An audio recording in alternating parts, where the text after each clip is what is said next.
Plami, and in this episode of Plami's Thoughts On, I'm gonna be sharing my thoughts on the 10th episode of Fear the Walking Dead's 6th season. I think the name of this episode is Handle with Care, and it's a Daniel focused episode. And I gotta say, I have some conflicted feelings about this episode.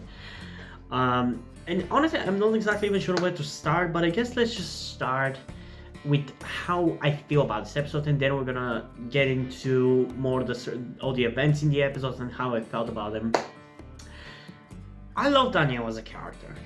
I've been excited to see an episode focused on him whole season, and until a few weeks ago I wasn't even sure whether we were going to get an episode focused on him in this season, because I want this show to start focusing, or at least give more to do to the original characters, because honestly, out of all of the cast of the older characters, I'd say Strand has had the most to do, and even then it's not really that much. I feel like as much as the show has improved for this season, it still heavily sidelines the original characters. Like Strand sure had the biggest amount of focus, I would say, out of the original characters, out of Alicia, Daniel, Luciana. Strand definitely had the biggest amount of focus. But even then, it was for an episode, and for the other episode, he was a supporting character. Like, Dwight got basically 2 episodes, Morgan has been featured in every single episode so far, John got 2 episodes as well, while the OG Fear cast has been kind of sidelined. And I don't like that. Like, yes, I love how much this season has improved, but it still, I think, should give more of a focus to the original characters, because after all, this is their show. Everybody else is intruders to this show. They should be on a level below those characters, in my opinion at least. Currently the most important characters should be Luciana, Daniel, Strand, and Alicia. Everybody else should be secondary, but obviously that's not the case because Morgan is apparently the lead of this show. But that's fine, I'm getting a little sidetracked. So yeah, I wanted an episode focused on Daniel, and this was that. And honestly, I think overall it was a good episode, but I can definitely see why people are already kind of annoyed by it and don't really like it as much. Because while it's still good written and it still doesn't make the character a goody-good or anything like what he was in season 5, it's still not exactly what we want to see of Daniel. Like, if you remember back in like season 2, Fear the Walking Dead, when that whole shtick with Daniel losing his mind or hallucinating happened in the first half of season 2, people complained about it. People thought that that was a bad direction to take this kind of a badass character in. So in season 3, he was much more hardcore and more of a badass. And honestly, that episode that focused on Daniel in season 3 is miles ahead this one. Like that episode of season 3, which I think is called like 100. I think it's called 100. It's like a 10 out of 10 in my opinion. It's such a unique but awesome episode of any show in the Walking Dead universe, honestly. This, I still think it's a decent one, but comparatively it's like an 8 out of 10, and it's even barely sticking to the 8. Because again, after having Daniel as this badass in season 3, they kind of brought him back as a more of a nice old man kind of thing in season 5, and now in season 6 they're still playing more into that while still acknowledging his past, rather than just making him this kind of a badass. Like, I feel like we should have seen more of him and his fake amnesia playing role into a season, because that was just like a thing for an episode and then it was kind of forgotten and just done in the background. Like, wouldn't it have been cool for us to get an episode on Daniel hiding the fact that he actually remembers everything? I think that could have been cool. I mean, I guess we kind of did get a little bit of that in episode 2 with Alicia, Strand, and Daniel. That was a great episode, but I feel like it was just kind of like a gimmick that they gave him, just to have an excuse for Morgan to have supplies and intel from inside the community in the form of Daniel. Because we had that really badass handshake between Morgan and Daniel at the end of episode 2, but we didn't really get any satisfaction. Like, it felt like kind of a building, but we didn't really get any what's the word for it? Like there was this build-up that they're gonna be badass and they're gonna take down Virginia together, but we really had no delivery on that. It did not really deliver. It didn't go into anything.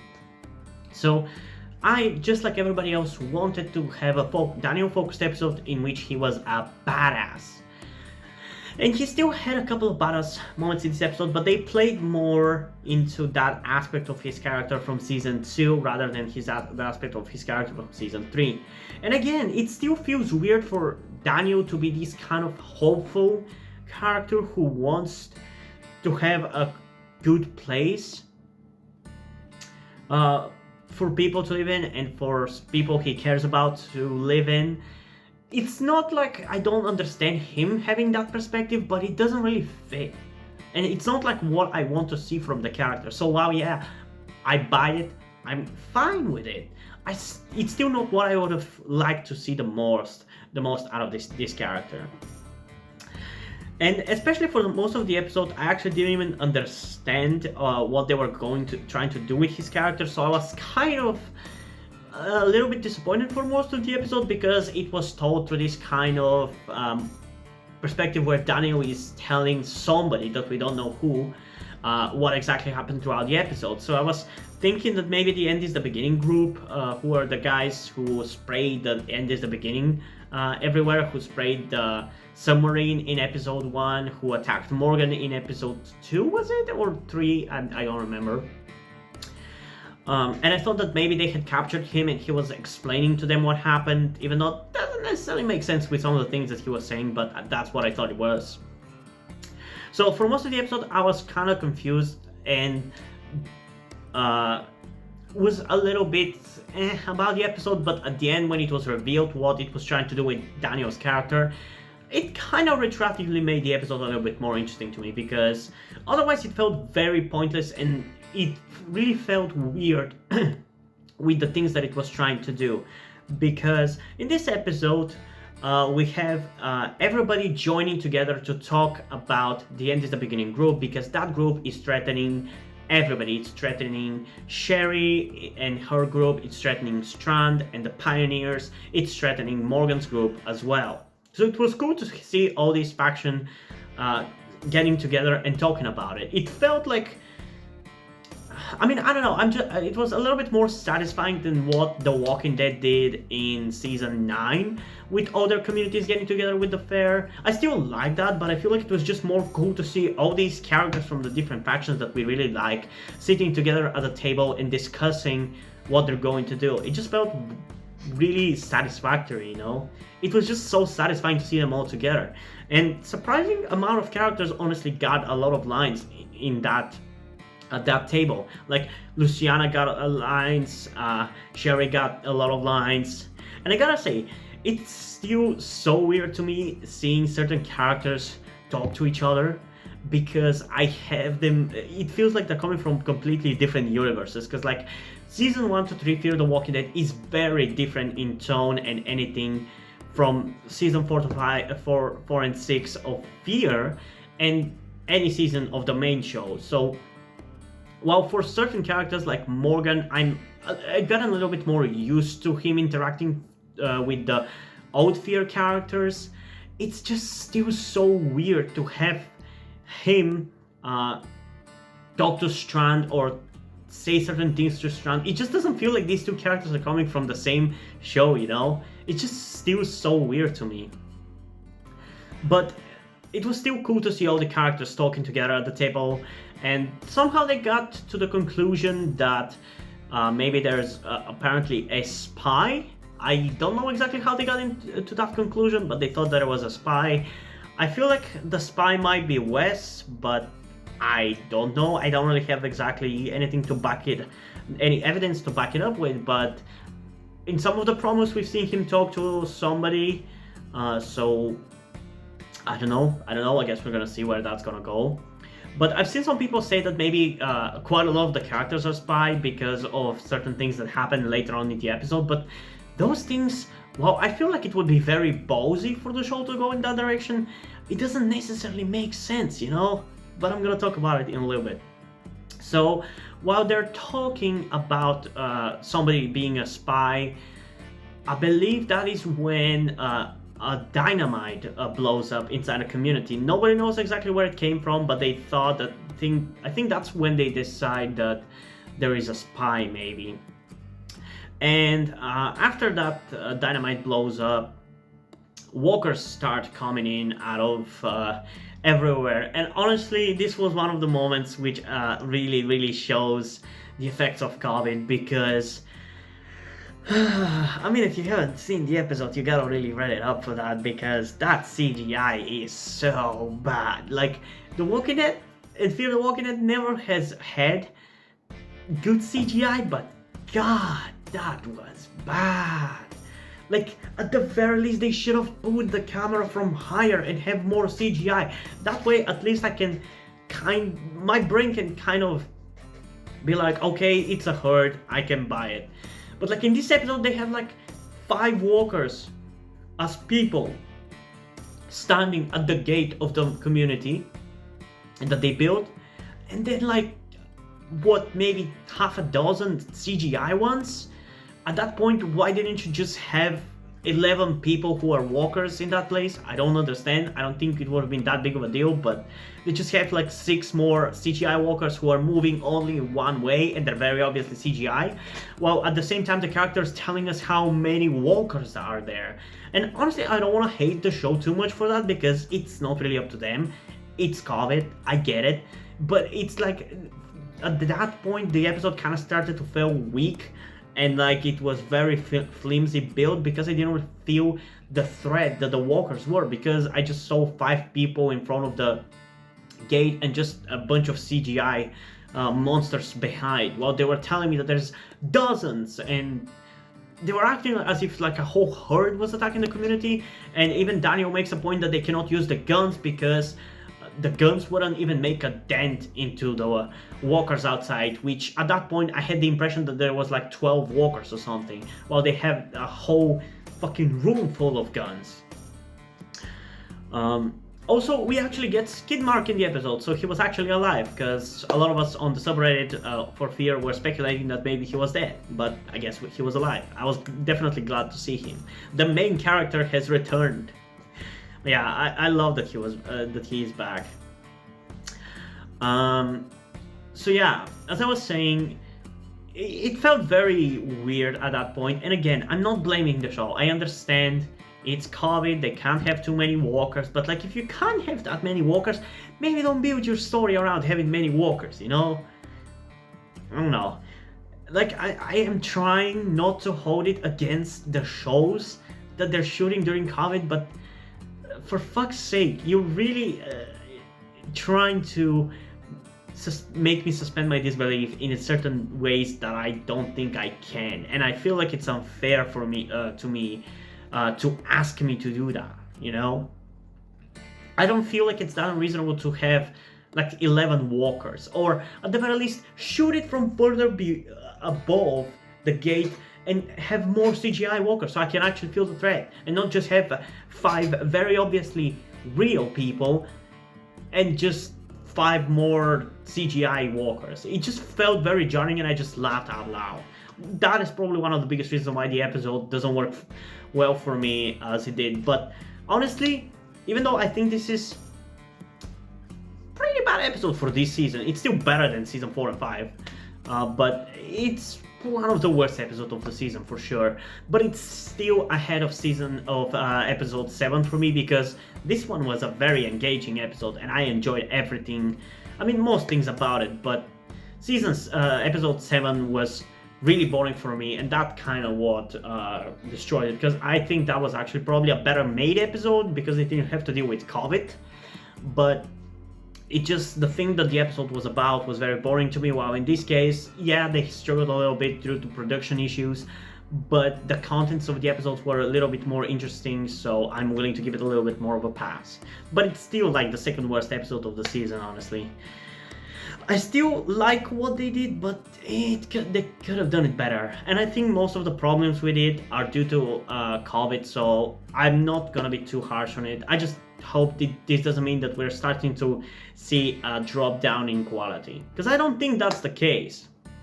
But maybe it's just at the same time we're seeing some of the COVID caused problems, where I'm also starting to remove the nostalgia glasses. I mean, it's not nostalgia. What can I call it? I'm starting to remove my essentially sunglasses, which prevented me from seeing all the little faults of the first like 6 to 8 episodes, and now I'm more able to notice some little things that don't work about the episodes. Because for the first like 6 episodes, I was just so excited to actually be able to enjoy this season that I didn't really care, and I was willing to overlook little details that were like stupid or didn't work. While now that we've had like how many 9-10 episodes that are really good, it's just not really exciting to have just another good episode. You need to be a little bit better than that. But yeah, and this is not like official rating or anything. I might change my opinion on which episode I consider the worst of the season, because we still have like 6 episodes to go. But right now this one is my second least favorite. I mean, actually not second least favorite is not the right way to say it. It's the second worst, I think, is a better way to say it, because it's one of my favorite episodes of the season for sure. I would definitely put it above the previous episodes, because I didn't really feel as much of a connection with that episode as I did with this one. And some of the other episodes, I mean, they're very close in quality, but I feel like I can put it above some of them, like the Sherry and Dwight episode. I think we could be above that. We can put this one above the Dwight episode, even though I enjoyed both episodes with Dwight. But I feel like this one was just a little bit more interesting to me than those. But yeah, so where were we with the story of the episode? Oh yeah, with the walkers attacking the place. So because for some reason it's not safe to be in the community because there's like 12 walkers in front of it, Daniel decides to send what was her name? God, I forgot Morgan's girlfriend's name. Give me a second. So Daniel sends Grace away to the community in a place nearby where she could be safe. Even though when you think about it, it doesn't really make sense, because she's a pregnant woman hiding in like a shack, unable to protect herself really. And he sends her there when it's much safer for her to be in the community being protected by everybody. So I don't understand why he made that decision, although the episode kind of explains it, I guess, a little bit. Later on, he also sends Charlie there because he cares about her, as we've seen. And he sends her there for her to be safe as well, sends her to Grace. Then we have a decent interaction with zombies getting inside, apparently led inside by Daniel because he wanted to find out who took the guns away, because the guns weren't in the place where they were locked up. So apparently someone took them. So Daniel again stupidly lets walkers inside to attack everybody. And by the way, as much as there was some obvious CGI in that scene as well, when Dwight was trying to fight a walker, I mean, it wasn't necessarily obvious, like if you're not looking for it, but when I looked for it, I very much noticed that Dwight was just holding his hands like this, while a saw blade, or whatever you want to call it, was CGI'd in for him to hold against the walker's mouth. It's obvious when you look at it, but it's not necessarily obvious. I wasn't exactly sure. It's just it was moving weird, so I kind of was like, okay, that's not really there. But it was actually a pretty decent fight with walkers. I enjoyed that. But again, that was a very stupid and rash decision by Daniel. Then later on, because Morgan was off to a place to look for something for Grace's baby, for them to be able to track whether the baby is okay or not, he had to leave the community together with the priest guy, the rabbi. I don't remember his name. Was it Jacob? I don't know. I don't know his name, but I'm just gonna call him the rabbi. So they come back, and then we see a bunch of how many walkers there were in the front gate. There's like a huge pile of them. And my question is, if those bodies on the ground are people, which they may be, they may be not. They're probably not, but anyway. If those are actual real people, why the hell couldn't you have those people be banging on the fucking gate? If you were able to have so many people on the ground, why couldn't you have them be with the other group of walkers and not use dumb CGI? Like, it's so infuriating because in that scene, because we see how many walkers there are in that scene, it just creates a whiplash. Because in the previous scene, there was barely any, and now suddenly there's like fucking shit ton of corpses in front of the community. It just doesn't fit, you know? So then Morgan asks where's Grace, and Daniel says that he sent her to the shack, but they're there and there's nobody there. They go to the shack, there's no sign of Grace, there's no sign of Charlie, and it turns out that apparently Daniel told both Grace and Charlie to go to some caverns, which made me flash back to Telltale's The Walking Dead Season 4, because we do have a sequence in certain caverns, which was a really cool sequence, by the way, but it was a really interesting callback that I really liked, even though I'm not sure whether it's probably not a callback, but it just reminded me of it, so I really like that. And apparently it's revealed that apparently Daniel sent them to those caverns, which we didn't know, which they don't know whether they're safe or not, so we just find Grace and Charlie in the middle of nowhere. And Daniel doesn't remember telling them to go to the caverns, he remembers telling them to go to the shack. But they still keep claiming and show a map in which he has pointed towards the caverns. Some people are speculating with this and the scene, following scene in which it's revealed that Daniel was the one who hid the guns, apparently, even though he didn't remember that. He apparently hid it in his in his place, or where he's staying, and Wes and Luciana and I think Dwight are the ones who find them there. Some are speculating that Wes, Luciana, Charlie, and Grace are lying to make Daniel bad, but I don't really think that's the case, even though, again, I think that could be a very interesting storyline for them to go with, because it's gonna give those characters something to do, because God forbid they actually get something to do, because they're just there for the most part. I don't really think that's where it's gonna go, although it kind of felt a little bit, at least in the situation with Charlie and Grace, with the way Grace was looking at Daniel. I don't know, it didn't really feel like, it felt like Daniel was telling the truth while Grace was acting stupid, you know? But yeah, it turns out that Daniel was the one who doesn't remember and did things that were stupid, like he took stupid decision. And then we find out that the story that he was telling, the story of the episode that he was telling to June, who shows up, which again kind of weakens the way she ended at the last episode, because in the beginning we had Sarah show up as well, and I was kind of under the impression that June and Sarah were somewhere else on their own.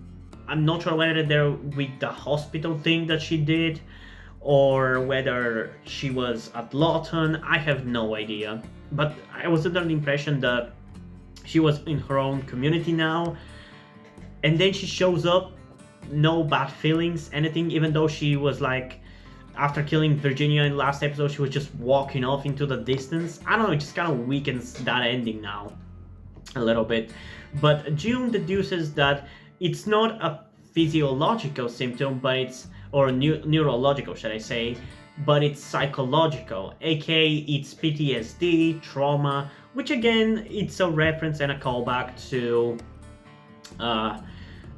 what he had in season 2. I'm glad that they're kind of acknowledging things that happened to our characters in the old seasons, but they're still taking the wrong things, not the right things. And talking about that, I completely forgot probably the best scene of the episode, which is between Daniel and Strand, in which they're again in the same situation that they were in season 3, with Strand in a cage put there by Daniel, because Daniel believed that Strand was the one who took the weapons, because Daniel doesn't trust Strand.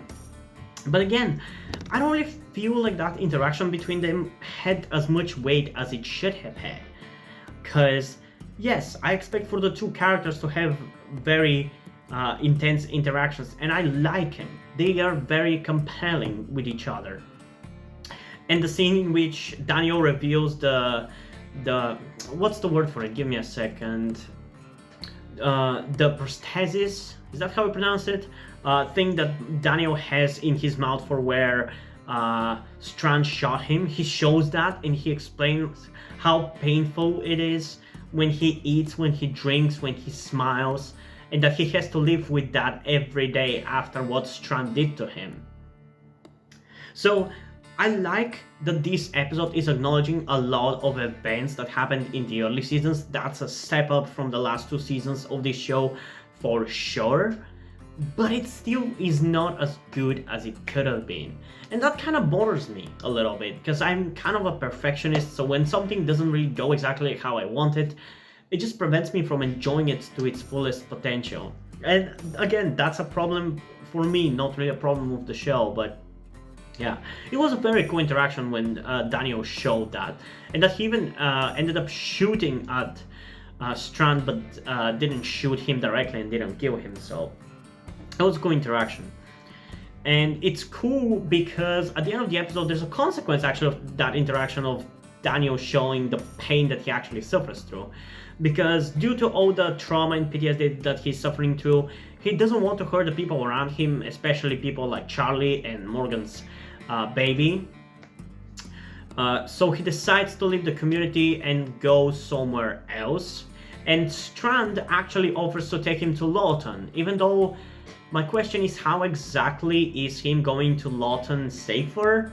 Because sure, he's not gonna hurt our community here with Morgan, but is Strand willing to risk the lives of people in Lawton? I mean, I don't really care about the people in Lawton, so it doesn't really matter to me either way, but like from Strand's perspective of a leader of this community, why is he willing to risk their lives? I don't know. But it's nice that Strand says that he's not doing it for Daniel, even though they had that interaction, but he's doing it for Ophelia. Again, calling back to what he did in season 3, where he lied to Daniel that Ophelia was in the at the hotel and almost got them killed by them going into the hotel and finding it overrun. So it was a nice little interaction that he's willing to take Daniel and help him. And here comes a little bit of a confusion that I said earlier, that it's still weird for me to have this interaction between these characters from these different shows. It still feels weird.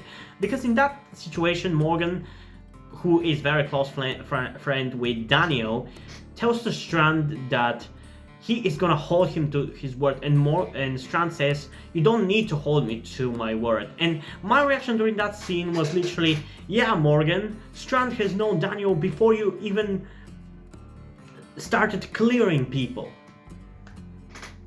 Because technically, yeah, they've known, Strand and Daniel have known each other, so who the fuck is Morgan to butt into this relationship? It just feels weird. It's still weird to see these characters interact with each other, because Daniel and Strand have had this relationship from before Morgan came to this show, and now he's butting into this relationship and acting to Strand that he's gonna pay if he hurts Daniel in any way. When Strand knows that, and he has more of a relationship with Daniel than Morgan does. Even though Daniel and Morgan might be a little closer now, I don't know. Yeah, it was still cool, and I think that's pretty much where the episode ended.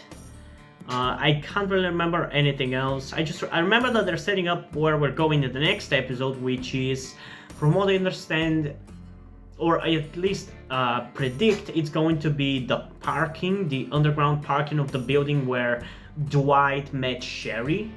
Because when we went there, if you remember, there was those rats who had the bubonic plague, and we know that the bubonic plague rats were spread around by the beginning group, and from the teasers that we've seen of them, I think that's where they're going to meet the group, because in the next episode that's what they're going to do. Alicia and Althea are going to meet that group. So yeah, I'm actually pretty excited for that, but is it going to be the next episode? I don't really focus or read the synopsis, because even though I want to have a little bit of an idea what the next episodes are going to be like, I don't really want to know exactly what it's going to be about. So looking at the teasers, it seems like that's what's going to happen in the next episode. And I guess episode 12 is going to be the time jump episode, because apparently we're going to have a time jump soon.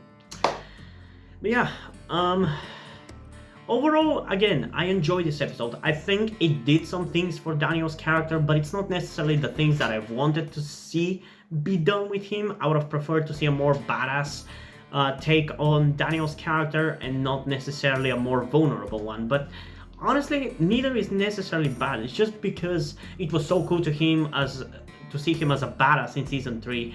It would have been cool to see him as a badass again, because they've been teasing us with it a little bit, like with that handshake with Morgan. But I don't know, he should still be a badass. He's not old enough to be like a senile old man. He should be a badass. But I digress. I don't know.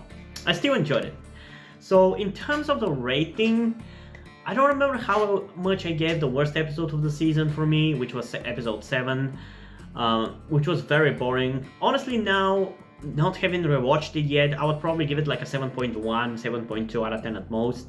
So for this one, I think I'm going to give it a 7.9 out of 10. It was a little weaker, but it was still an enjoyable episode. There wasn't a moment during it that I was bored, but there was a couple of moments where I was not really 100% into it, mainly when we saw the CGI on the walkers, and during the part where I wasn't sure exactly what the episode was going for, because it was building up to somebody being the spy, and it wasn't really obvious or possible in any way to deduce who was going to be the spy. So I was like, what the fuck is this episode trying to do? But then we had that reveal at the end with Daniel not remembering stuff, and that kind of made the episode better retroactively. But yeah, I forgot to talk about this in the beginning of the episode, but anyway, I just want to say I'm sorry I took so long to do a review of the previous episode. I'm doing now a quicker review of this one, so hopefully you won't mind that. I'm sorry that it took so long, but I've been very focused on my driving lessons, because I'm studying for a driving license. I passed my theory exam. Now I am doing my practice part of it, where I'm driving around, and it was pretty stressful, and that's the main reason why I didn't really do any videos for the last like a week and a little bit more, because I was completely focused on that. And I don't know how much I'm going to be able to do going forward, because again, with the practice part of the driving, where I'm driving around, it's super stressful, and I haven't really been able to think about anything else other than that, because of how stressful it was for the first time. So I don't know in what kind of mental state I will be, whether I'll be able to do more videos, but I will try. So, but still, be easy on me, please. But yeah, hope you guys enjoyed this video. If you did, leave a like, subscribe. Also, check out the list in the description to my Twitter if you don't follow me there, and to my Wattpad, where I post my stories, because in addition to doing all these videos on my channel, I'm also a writer. And if you want to enjoy my stories, or you simply enjoy my videos, you can head over to Patreon, where I can pledge support and help get the channel going, help support me so I can keep writing the stories you enjoy. But if you don't want to do it, that's completely fine. You can still help me out in other ways, like liking this video, subscribing, and especially sharing this video with somebody who you think might enjoy it. And I think it's pretty much it for this video, so hopefully I'm gonna see you in the next one. Bye!